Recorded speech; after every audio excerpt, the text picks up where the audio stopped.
All right, I'm talking to you, journalists, politicians, educators, entertainers, athletes. Since you're all constantly lecturing the rest of us on what we should think and how we should behave, I have a simple question for you.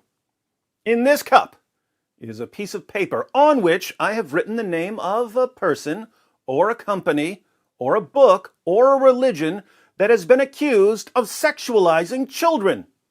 I'm not going to tell you the name in the cup yet. I'm just going to ask you, before I tell you the name, do you condemn this person or company or book or religion for sexualizing children? What's that? You can't answer until I tell you the name? Why is that? Oh, it's because depending on what the name is, your moral standards will suddenly change. So, if I tell you that the name in the cup is Netflix, and that Netflix has sexualized children in the film Cuties, you'll condemn Netflix and call for a boycott. But if I tell you that the name in the cup is Muhammad, or the Quran, or Islam, and that Muhammad and the Quran and Islam have sexualized children, you won't condemn them. Instead, you'll condemn anyone who so much as questions Muhammad and the Quran and Islam for sexualizing children.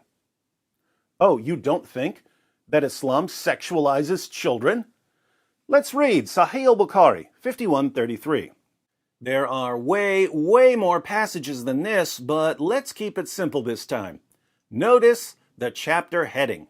Giving one's young children, not adults, giving one's young children in marriage is permissible. Why?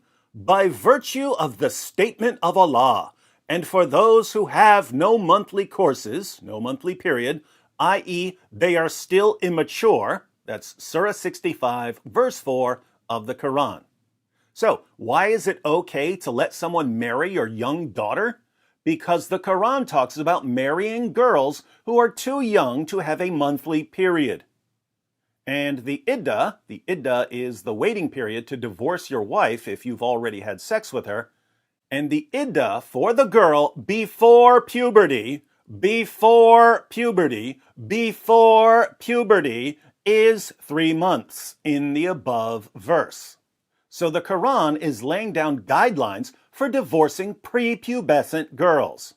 And now, to illustrate the Quran's claim that marrying and having sex with a prepubescent girl is perfectly acceptable, Bukhari presents this hadith.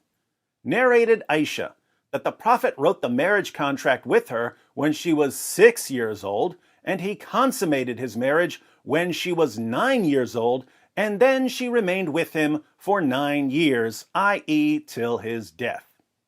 According to Surah 33, verse 21 of the Quran, Muhammad is an excellent pattern of conduct for men. But Muhammad had sex with a prepubescent 9-year-old girl. So, did Muhammad sexualize young girls? Absolutely. Does the Quran sexualize young girls? Absolutely. Does Islam sexualize young girls? Absolutely. Is it wrong to sexualize little girls? Let me guess, you still can't answer, right, journalists? Right, politicians? Right, educators? Right, entertainers? Right, athletes? You can't say it's wrong because that would be Islamophobic. You can't say it's right because you'd be promoting pedophilia. So, you stay quiet. No, actually you don't. You condemn the people who condemn the ideology that sexualizes children. But when Netflix sexualizes 11-year-old girls who, let's face it, by Islamic standards, are practically senior citizens, suddenly your moral compasses start working again. Why does anyone ever bother to listen to you, you giant steaming pile of hypocrites and cowards? You want to know who's responsible for sexualizing children?